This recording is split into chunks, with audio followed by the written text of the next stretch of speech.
변복 목사의 아침 묵상 2024년 10월 28일 월요일 아침입니다. 오늘은 마가복음 14장 26절로 31절 말씀을 통해서 열정을 넘어 성령의 도우심으로 이런 제목으로 말씀 묵상의 은혜를 나누겠습니다.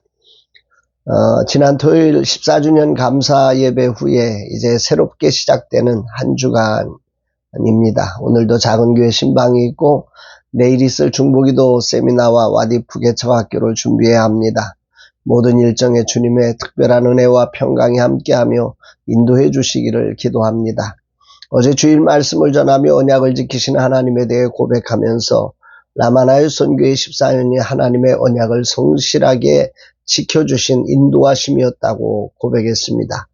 방구석에서 시작된 라마나의 선교회를 여기까지 인도하심에 주신 언약을 이루신 하나님의 일하심을 고백하지 않을 수 없습니다.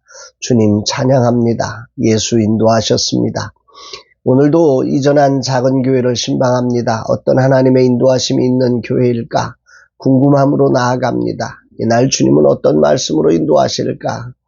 본문에는 제자들을 향해 예수님께서 너무 엄청난 말씀을 하십니다. 27절, 28절 예수께서 제자들에게 이르시되 너희가 다 나를 버리리라. 이는 기록된 바 내가 목자를 치리니 양들이 흩어지리라 하였음이니라.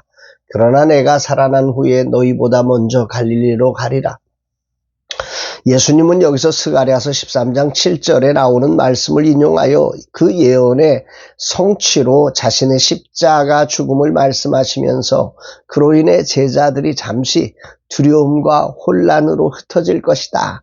이렇게 예언하셨습니다. 스가랴 13장 7절 보면 만군의 여호와가 말하노라 카라 깨어져 내 목자 내 짝된 자를 치라.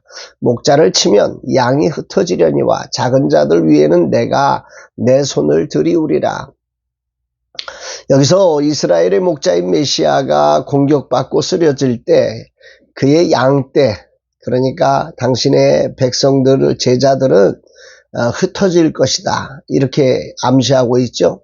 여기서 주목되는 것은 이 모든 것을 명하시는 분이 하나님이시라는 것입니다. 우연히 벌어진 사건이 아니라 하나님께서 인류를 구원하시기 위해 자기 아들을 보내신 사건임을 분명히 알려주시고 계시죠.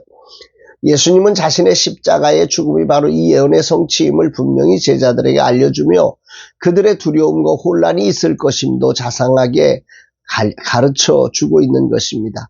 그러나 여기에 베드로가 일어나 외치지요. 29절 베드로가 여짜오되 다 버릴지라도 나는 그러하지 않겠나이다. 베드로다운 고백입니다.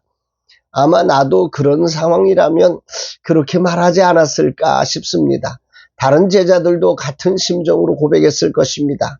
여기에 예수님은 다시 말씀하시지요. 30절 예수께서 이르시되 내가 진실로 내게 이르노니 오늘 이 밤 닭이 2번 울기 전에 내가 3번 나를 부인하리라. 아침이 오기 전에 3번이나 주님을 단호히 주님을 부인할 것이라고 말씀하십니다.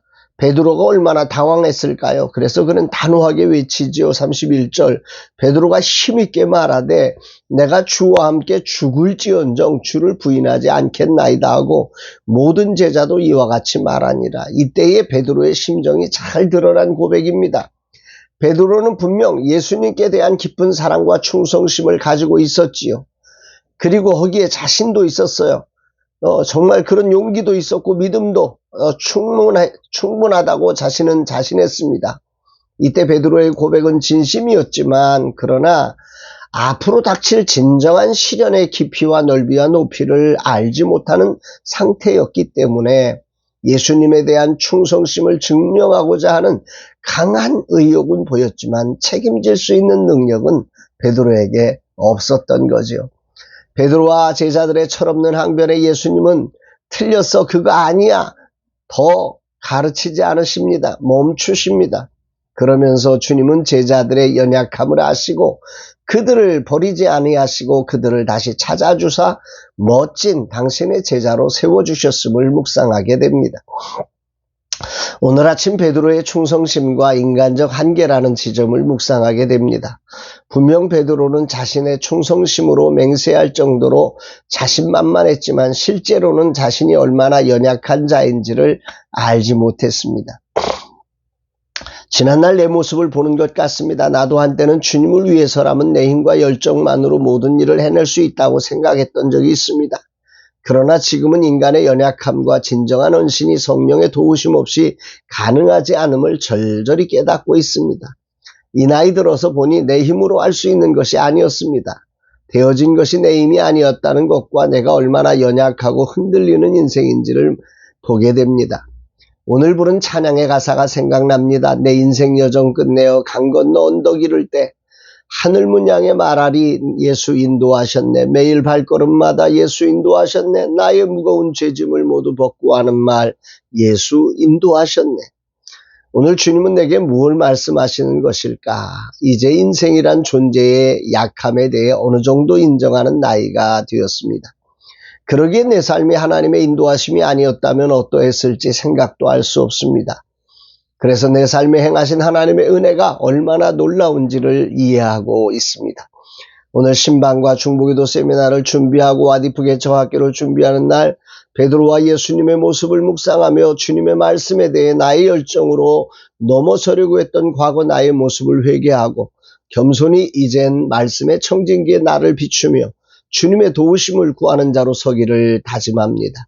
오늘의 자리 나의 한계를 깨달은 지금 내 열정만으로는 감당할 수 없음을 인정하면서 모든 사역을 성령의 도우심에 맡깁니다. 모든 일정과 준비에 성령께서 함께 하시고 주님의 뜻을 이루는 사역이 되도록 인도해 주시기를 기도합니다. 주님, 내 삶의 주인 되심을 찬양하고 감사드립니다.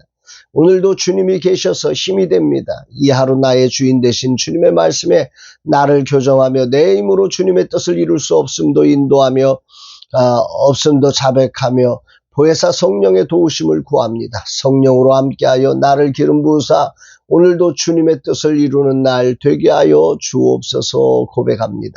사랑하는 여러분, 여러분들의 삶은 어떠십니까? 오늘 베드로처럼 정말 주님을 향한 뜨거운 열정은 있지만 주님의 말씀의 깊이와 넓이와 높이를 다 이해하려고 하기보다는 내 진심과 내 열정으로 주님을 설득하려고 할 때가 얼마나 많았는지요.